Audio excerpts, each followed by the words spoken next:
Vendredi dernier, Paul Watson est venu à Nice, notamment pour découvrir le char à son effigie qui a paradé lors du carnaval, mais c'était aussi l'occasion pour lui de remercier la ville qu'il a soutenue lors de ses mois de détention au Groenland, Hugo Petitjean. Paul Watson, c'est un activiste écologiste qui se bat au quotidien contre la capture des baleines.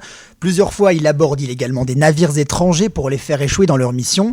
Et parfois, ça va un petit peu plus loin, comme en 2010, lorsqu'à bord d'un navire de Sea Shepherd, il percute un baleinier japonais faisant un blessé. En 2012, Interpol émet une notice rouge à l'encontre de Paul Watson, qui est donc recherché internationalement.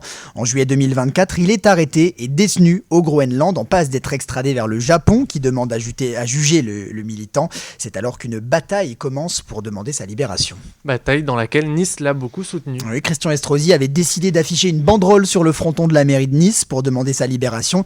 Il a même eu droit, vous l'avez dit Thomas, à son char au carnaval de Nice.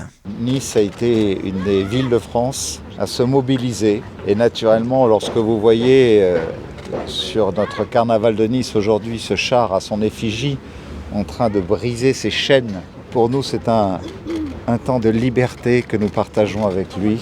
Finalement, tout s'est bien terminé dans cette affaire. En décembre 2024, le ministère de la Justice danois refuse la demande d'extradition vers le Japon et Paul Watson est libéré de prison. Alors, lors de sa visite sur nos terres niçoises, le militant a tenu à remercier Nice. C'est formidable d'être invité ici.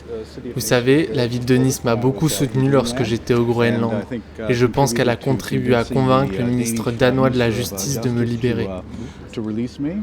C'est aussi un prélude à la conférence de juin qui est très importante, très historique.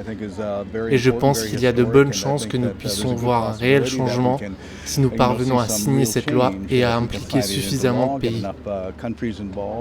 Pour Paul Watson, il y a encore beaucoup de combats à mener pour la protection des animaux marins, mais aussi des océans. Ça va être tout l'objectif des discussions qui se tiendront lors de l'UNOC en mai prochain, 3e conférence des Nations Unies sur l'océan qui se tiendra à Nice.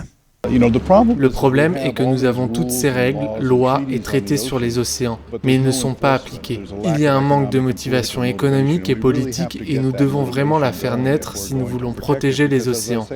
Comme je le dis tout le temps, nous ne pouvons pas vivre sur cette planète avec un océan mort et l'océan est en grave danger. Nous devons donc prendre des mesures sérieuses. Paul Watson a déjà annoncé qu'il serait présent en juin à Nice pour ce sommet mondial des océans. Les sujets tels que l'exploitation minière en haute mer, la pêche illégale, la chasse à la baleine ou encore la pollution plastique pourraient être évoqués pendant ces 17 jours d'échange.